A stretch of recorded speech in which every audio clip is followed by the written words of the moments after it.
You are not prepared. You are not prepared!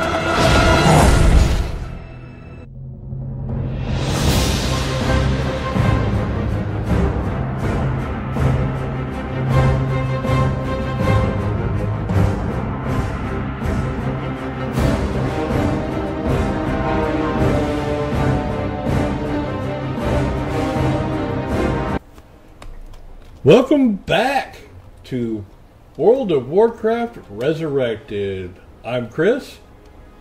And this is Brandon. And we're back. Yep, we're back.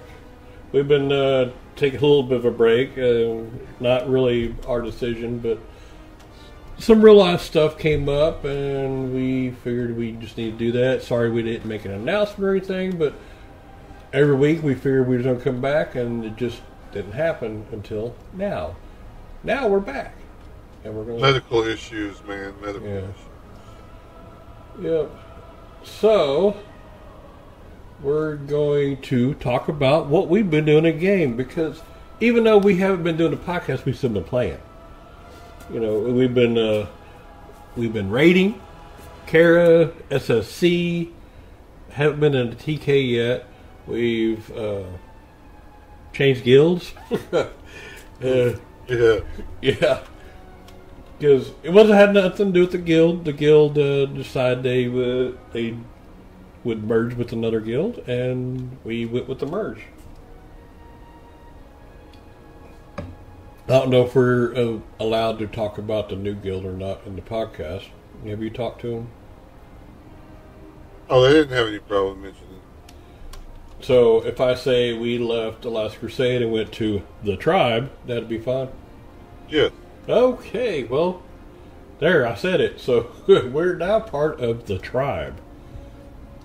And it's pretty cool. There's some cool people. And during the day, there's, I think there's a couple more people online that...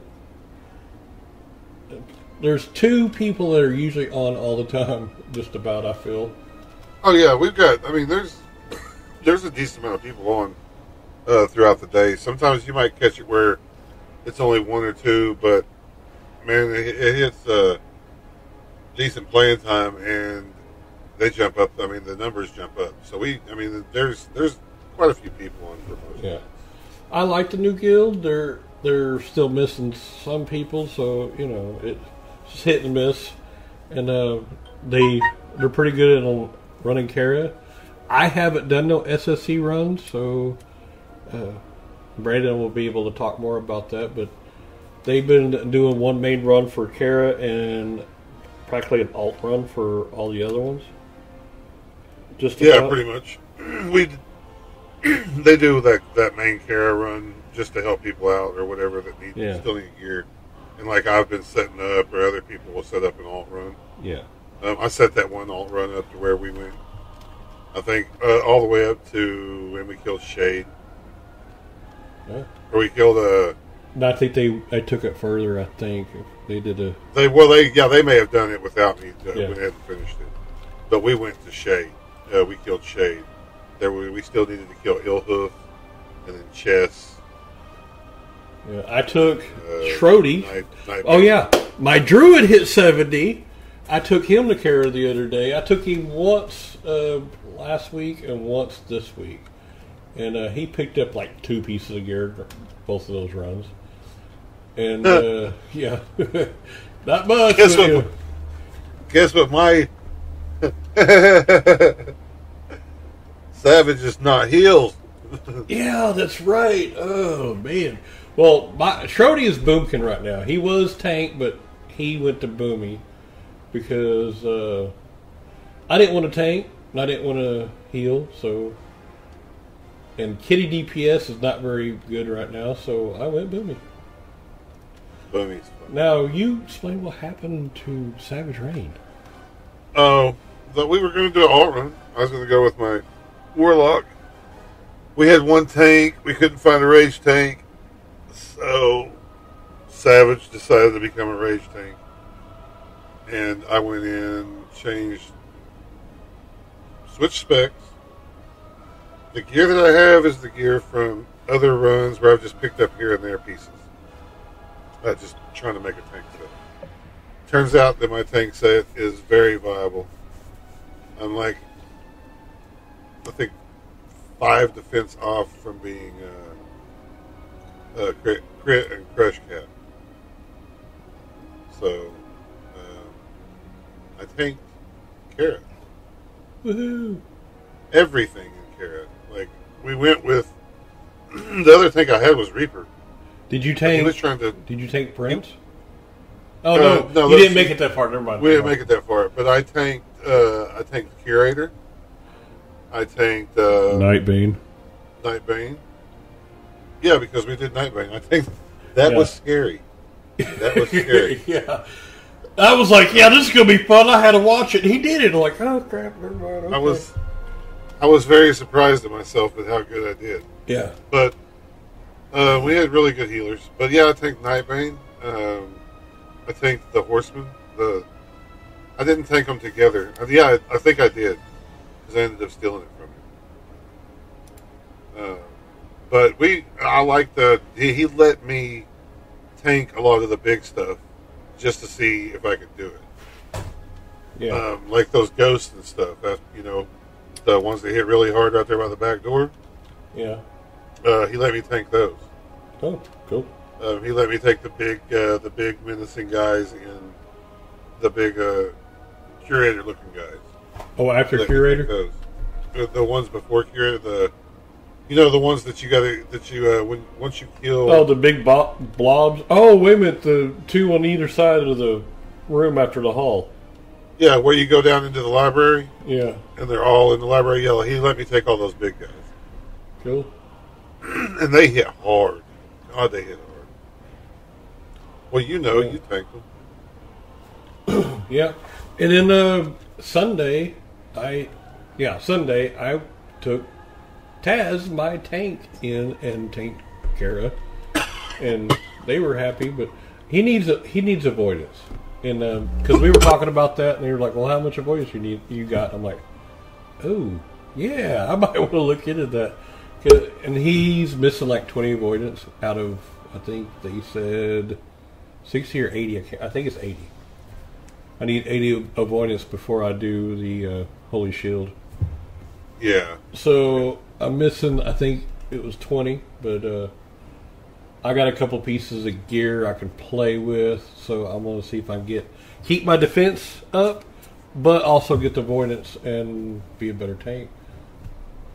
We got all the way to Prince, and in fact, one of the off tank was a druid that used to be in our guild, that they took their priest out and went to a totally different guild. But he brought his druid in as off tank, and his druid is guildless right now. So maybe we can get him in. I don't know. But anyways, we had him trying to tank Prince, and it just wasn't working out. So one of the guildies said, well, let me bring my tank in. And they had me bring my shaman in. And one first try, boom, he was dead. So you couldn't tank it yet? I didn't even try. Without all that avoidance and stuff, I didn't even try. I knew I couldn't do it. Oh, you should have. I think you probably would have done all right. Yeah. I don't know. See, I figured he would have done. Phalastus would have done great, just because. But I wonder what his dodge is. See, my dodge is super high. Well, he don't have the gear. We all knew it. And when he went below 60, when Prince went below 60, he just he would get critted like 2, 3, 4 times in a row, and I could see that. Yeah, that's when he hits 60%, it's a big check on the tank. Yeah, he would get down to like 40 or 50%, and then he would just get critted like 3, 4 times in a row, and boom, he would Phalastus would go down. So yeah, but now I don't remember if this was in one of the last podcasts, but my tank had got the boots out of SSC, the pattern, So I need to make that. I got all the mats, but I need to go do a couple of heroics or something. Get nethers. I need 2 nethers, and I'll have the boot. No, wait. Those if you're talking, did you get the pattern out of SSC? Yes. Then those are the ones that drop off of trash mobs in SSC. Yes.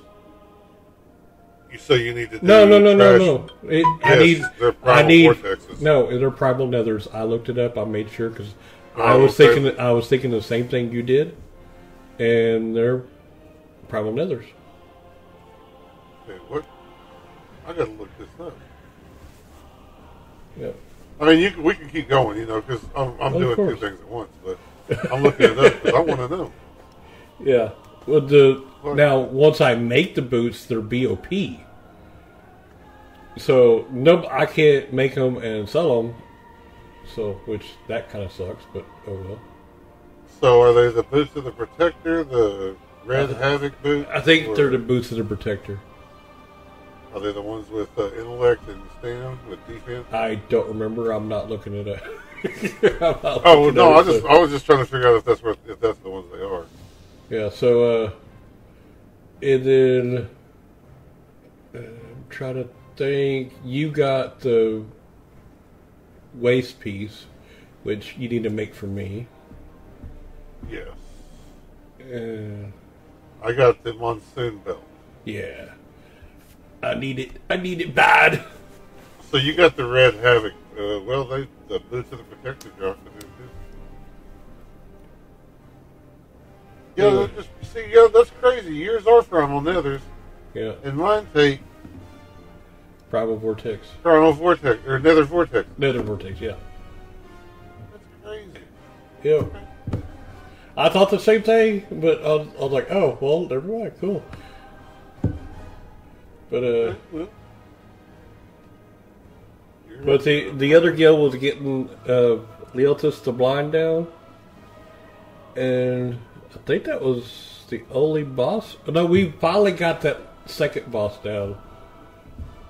I can't remember who that was. I don't know what guild it was I ran with to do SSC that night. I got to do it. I know with I think it was when the merger was happening, but it hadn't happened yet. Yeah, we were still. I think we grouped. They grouped. Somehow we went in there, and the kills that I've got may be the same kills that you got. Have you killed Hydros yet? The big water elemental? Yeah. No. Okay, I've killed him. I went in there and we kept trying and we failed. Okay, well, I've killed him. So that was a different run, I guess, than you went on. Yeah. Okay, so I killed him, and then we went into Leothris the Blind. I think we've killed him. You were with us with that one, right? We've killed him several times, but okay, I've only done it with the other guild, so. And then we killed that next boss. After that, what is his name? I couldn't remember. The Naga? Isn't he a Naga? If I can find... There it is. Let's see...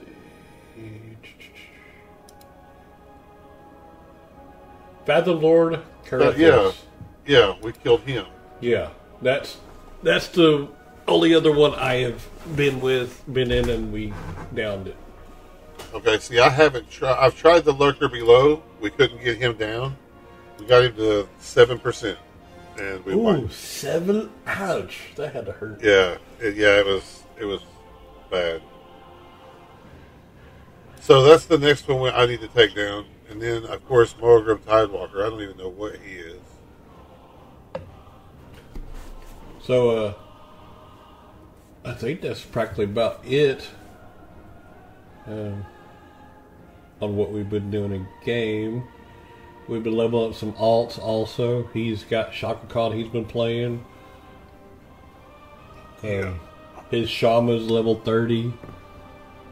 My Rogue is level 30. Daltino's level 38. 38, that's right, 38. 38, I think. Yeah. So my Warlock is like 61 or 2, something like that. my Of course, I Warlock said Shorty is 70. Oh, I did get the T4 helm for my Warlock, and I do have the T4 set bonus for Savage for healing. Well, all I gotta do is run a heroic, and I have epic flight for. I don't like you, and I'm not talking. I can't even do the quest. I don't even know where the quest starts. Trainer. I went to the flight trainer. Yeah, you have not the flight trainer. Your druid trainer. See, I went to Moonglade. I teleported to Moonglade, and there was nobody that had a quest. So I'm thinking, is it maybe because I haven't purchased the epic flight form? Yeah, you have to purchase that. Oh, okay, and that's the 5K. Yeah. So why don't you help me make 5K? I would really appreciate it. You make money faster than I do. Well, I got 2K saved up. Well, that's why I'm still tank on Savage, because I'm doing quests.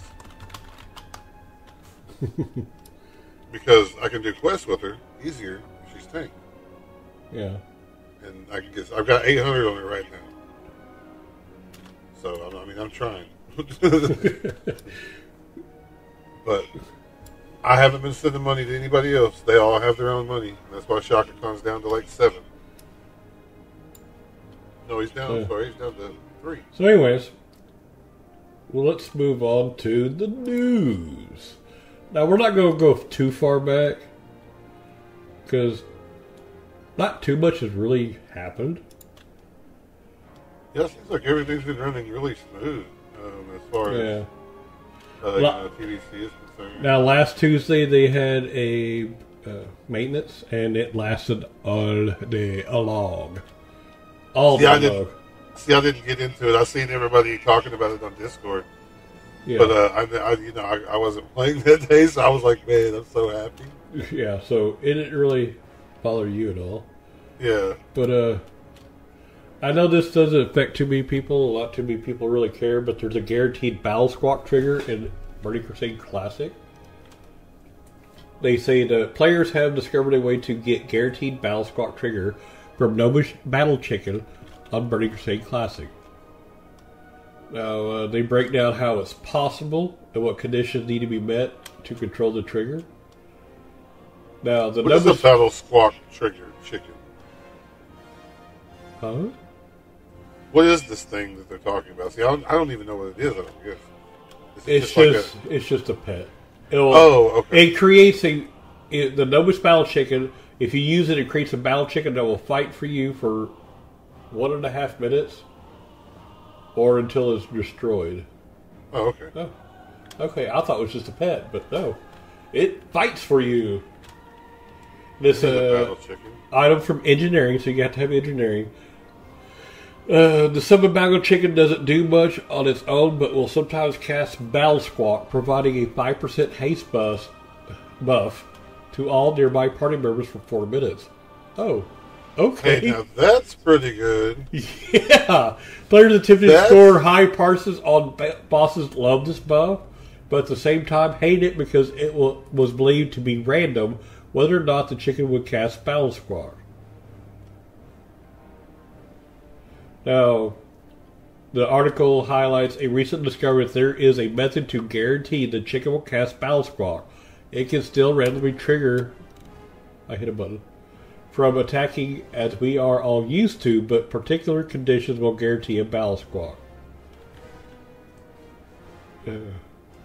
Now, if you summon while in combat with a mob that has already performed a hostile action towards you, the Battle Chicken will almost immediately cast Battle Squawk. Somebody said that. Now, for a while there was a limited understanding and belief that summoning while in combat greatly increased your odds of receiving Battle Squawk, but the exact mechanic was not clearly understood. Some people theorized that you had to hit a mob 3 times, then summon. Others believed you needed to be in combat for a certain amount of time before summoning, but these were not quite right. Further research as well as testing for negative results yielded a more refined answer. In many cases, a raid can use the trash pack before a boss to get a few reliable battle squawk. I was just thinking that. That's dumb. If you're ready, and like right there at Hydros, for instance, with all those mobs. Yeah. If you're ready and you can get it to go off, those mobs will spawn endlessly until you can just keep killing them. So if you can get enough of the battle squawks off right before him, you have a 4-minute 5% haste buff to everybody who got a battle squawk. Yeah, well, and then you go in and fight them in your party. Yeah, for anybody in your party. So that's what I'm saying. If you have 3 or 4, you got mainly your DPS people that get the buff. Get all your DPS people the buff, then you go in. That stacks with heroism. That stacks with your other trinkets as well. Does the battle squawk add up? Stack, I mean? Because it says in many cases, the raid can use a trash pack before a boss to get a few reliable battle squawks with the strategy. They move quickly to the boss. The buff, still active, and regularly trinkets equipped. And yeah, with your regular trinkets equipped. So you can equip your regular trinkets, get the battle squawk, equip your regular trinkets, and then bam. You can still use those in those stacks. Wow. Awesome. I think Taz is like a numbers engineer. Which one does the bombs? No. So that's Gnomish. Okay, that's what he is. Because I wanted to make bombs. Because so cool. Because you don't make jumper cables. Because those are gone. Yeah. I don't want to make jumper cables anyways because I'm a paladin and we have reses. Oh, you hush it. I'll shut my whorish mouth. So, I guess what I want to do later, I want to make a battle chicken. Right. So I guess and it's a trinket, so you have to actually take something off and put it on. So I might lose some stats, but No, you use it to get the battle chicken. Oh, and then once you get the squawks, you can replace it. Can you swap out trinkets in before that's what I'm saying. You get it with a trash mob, and then get out of combat after it's dead. Then you can switch trinkets and go in, and you have the 4-minute buff. Gotcha. That's why they were saying about the trash bombs. Okay. Yep. Okay, well, I'll let you explain the Blizzard Explains bug fix regarding spell resist in Burning Crusade Classic. Do you have that pulled up? No. Do I need to link it to you? Yes, because I didn't find it. I looked for that. But never found it. Oh, yeah, I found it. Okay.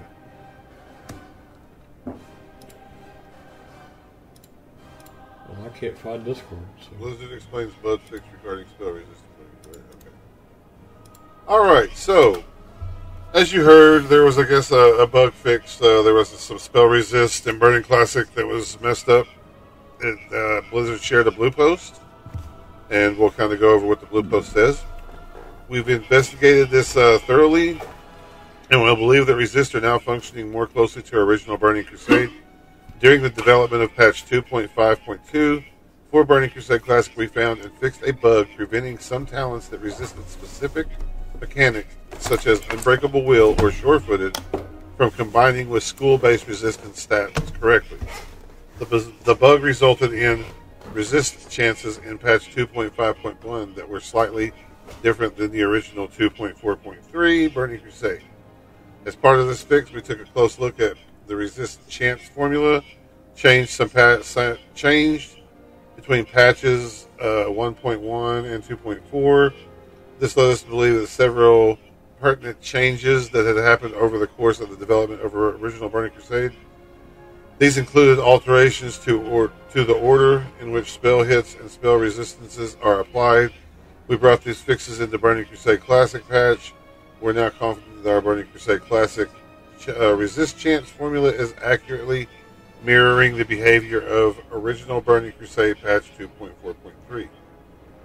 The bug resulted in some changes that we initially overlooked but are now identified. Two notable examples are: excess spell hit can no longer be used to cancel out effects of talents that resist certain mechanics, such as Unbreakable Will.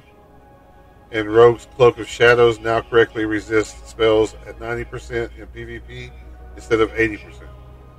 And that was first reported to be 80% in beta for original. However, a later change to the resist formula during the beta resulted in Cloak of Shadows granting 90% resistance chance in PvP. Ultimately, original Burning Crusade launched with Cloak of Shadows resisting at 90%, and that was not changed throughout the original expansion. They apologized for their delays. So Brandon just explained the bug fix regarding spell resist in Burning Crusade Classic. So hopefully everybody understands that now. But now... Well, it wasn't... It was... I mean, it was... I think what it was is probably just minor resistances.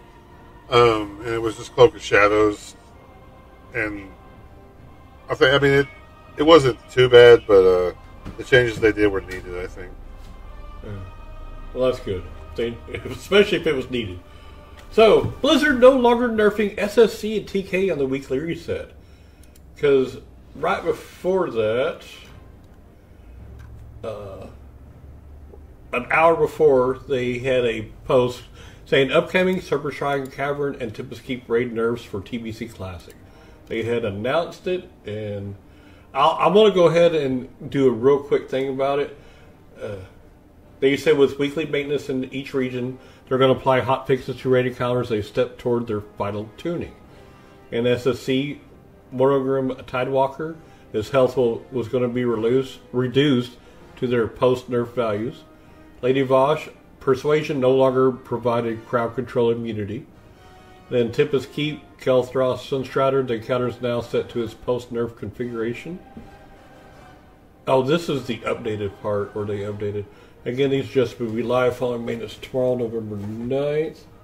So I guess now you know when we're doing this. Or what we're reading. Because before that, Kelthos, all 4 dividers had their health reduced by 10%. All the 7 weapons had their health reduced by 10%. So they canceled that, and what I just read is what they updated it with. So... Now, their Blizzard's Blue Post, upon further review, we've decided to give this at least a week and discuss it some more. We will not be implementing the changes above with maintenance. We'll continue to look for your feedback here and update you with our revised plan, if any, next couple of days. So next couple of days they're going to probably announce, that they might be nerfing it, but exactly what they're going to do, or not going to nerf it. I don't know. Because they said some players are unhappy with these nerfs. Were applied super last minute and wouldn't give players enough time to complete the fights pre-nerf. Other players were happy these nerfs allows them to complete the content faster and easier. Yeah, you've got your hardcore versus your casual. Casual, yeah. It's the age-old fight in WoW. Should we nerf it? Should we not nerf it? We've got guilds that are doing it. We've got guilds that aren't doing it. Well, the Horde won another long fight about the Battlegrounds. I'm still not too happy about that. Yeah, we'll talk about that. Because now some alliance that had Horde are going back to Horde because they don't have to wait for long queues anymore. But anyways, we're not going to get into that. Yeah. So, there's that. We talked about what we've been doing in game. We've talked about the news. Is there anything else to talk about? Let's talk about what I did before. Let's guess about what we're going to do on the next podcast. Our news. What are we going to do in the next couple of days or whatever for our next podcast? Probably run Kara. You're definitely going to be running SSC probably. Yeah, hopefully we'll have enough people that we can plug enough people to get an SSC run. We're going to do Growing Mags. Now, did we do a podcast after you got the your weapon? What's Justice? Yeah. Did we do a podcast after you picked that up? I don't know. Well, he finally picked that one up. If we didn't, then, now he got it. So Yeah. he'll probably be going... I'm going to predict... Yeah, predictions. Yes, that's what I look for earlier. I'm going to predict he's going to go back to heels before he goes SOC. Yeah, for sure. I'll go back to heels probably tomorrow. Yeah. But right now, he's tank spec, and he's going to be doing a bunch of questing now that he can for right now. Yeah, I'll probably spend most of the night questing. Yeah. And, I'm going to barbecue some steaks here in a little bit. Sweet. So I'm going to predict we're going to eat steaks for dinner tonight. Maybe some baked beans. And, yeah, I know my son is going to love it. And he's going to get to play outside while Daddy cooks. And, any weapon drop predictions you want to say? I don't even know any of the weapons that would drop. I'd like to have the staff from Curator for my Warlock. Yeah. Or actually, I'd like the dagger to drop off of Prince. Now, I want the Mind Blade. Is that what you're talking about? Prince. Yeah, I want that so bad. Oh, yeah. I need that. That would look so good. I need to work on rep. I need to do rep runs with her as well because I can't do any. I don't think I can do any heroics.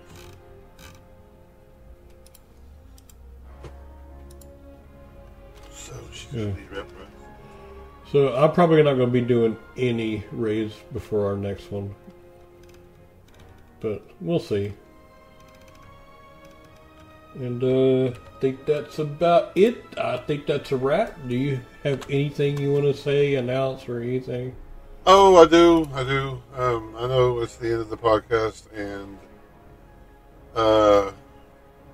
usually I wouldn't announce things like this, but Asmongold lost his mother, and I just want to give my condolences to him and his family. Yeah, true. We send our condolences to you and your family. I know y'all are going through a hard time right now. Yeah. But it's a hard thing to do. Our prayers. If anybody listens to this and knows him, let him know, please. Yeah. Yep. So he gets our condolences, and everybody's going to need some healing in their hearts and everything for that. So we're thinking of you, Asmongold. Yep. All right, and that is it, and that's the end. And so have fun playing the game, as always. All right, we're going to talk about Blade's Edge Mountains. Now, I know last week we talked about Netherstorm. You kind of got to go through Blade's Edge Mountains to get to Netherstorm. Skipped it for some weird reason. I don't know. My fault. I'll take the blame on it. But, now this is a region full of knife-sharp mountains, crags, and axe-cut valleys. The green glow in the sky is part of the twisting nether, a floating energy that affects the remains of Outland and binds it together in a suspended phase. The mountains are inhabited by humanoidal rock flayers and a substantial population of ogres.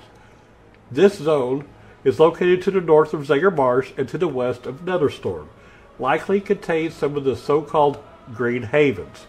The zone has 3 distinct terrain types. It's called Rocky Valley, Forested Slopes, and Barren Plateau Summits. Using this definition, the zone has 4 mountains that are interconnected. Now, a little bit of history about this place. When the human armies invaded Outland, Mogor of the Laughing Skull clan of ogres sided with them in exchange for the dominance of his clan in the Blade's Edge Mountain. The ogre clans of the Blade's Edge have dominated the lower canyons and ravines, along with their Goron masters. It is possible that this harsh land is the birthplace of the ogres. Now, WorldOfWarcraft.com says the following about the Blade's Edge Mountain. The harsh winds that rip through the canyons of Blade's Edge have over time worn the bordering escarpments into menacing dagger-like spikes that lend the region its name. The foreboding realm is also the homeland of the brutish ogres, who wage constant, fierce battles against one another to gain the favor of their merciless Goron masters. The ruler over this entire place is Gruul the Dragon Killer. He is the ruler pretty much over all of Blades Edge Mountains. Yeah, and in fact, the 25-man raid is called Gruul's Lair. That's here. Yes. And there's an arena called the Circle of Blood. So to get there from Zanger Marsh to the south, take the path through the cave in the northeast portion of the zone. So I think there's like a little, not really a town. I wouldn't call it a town. It's got like a couple of huts or whatever. Yeah. And right behind that main first building, I think is what it is. I can't really remember exactly. Is the cave, and it's pretty big. You can't miss it. I mean, you have your travel hubs in there. I think, what is it, 2 for the Alliance and 2 for the Horde. Yeah. And that's pretty much it. There are some, there's one thing I did want to say. There is a notable character. Everybody likes him, Rexar. He is actually in Blades Edge Mountains as an NPC, and he is in Thunderlord Stronghold. And Leorox, which is Rexar's father, is at Moknathal Village. For people who've played Horde or know anything about some of the lore, Rexar and Leorox are 2 of the most famous hunters in the lore. Yep. I don't remember too much about this area. I remember I did do every quest, but yeah, I think I just turned myself off and I was watching something and just did them. What it is I think I came back to it when I had flying and did it just so you didn't have to run through all the crap. Yeah. I think that's what I did too. But I was trying to get the achievement for doing all the quests, and that's the only reason I think I did it. You know, I was max level at the time anyway, so I think I might have been 80, 90, 85, whatever the max level was at the time. I think that's when I did it. I just flew around and did them, so yeah, that's what I did. So, all right, well, that's it. So, until next week, we are going to talk about Shadow Moon Valley. So until that's the last area too, unless you want to talk about Shatrath. And there's another area, the island. I can't remember what you call that. The island. You know what I'm talking about? The one Isle of Keldanos or whatever. Oh, yeah. So there. Well, next week or the week after Shadow Moon, we'll probably talk about the Isle of Keldanos, and then we're going to end it with Shatrath. The reason why I want to end it with Shatrath because that's the big town that everybody goes to. So we'll end it up with that, and we'll talk about the alders and the scryers and all that. So, all right, until next week, have fun playing the game. As always. If you would like to get a hold of us, you can email us at wowresurrected@outlook.com. This show is brought to you by Heartland Production Entertainment. If you'd like to help to make the show better, go to patreon.com/heartlandpae.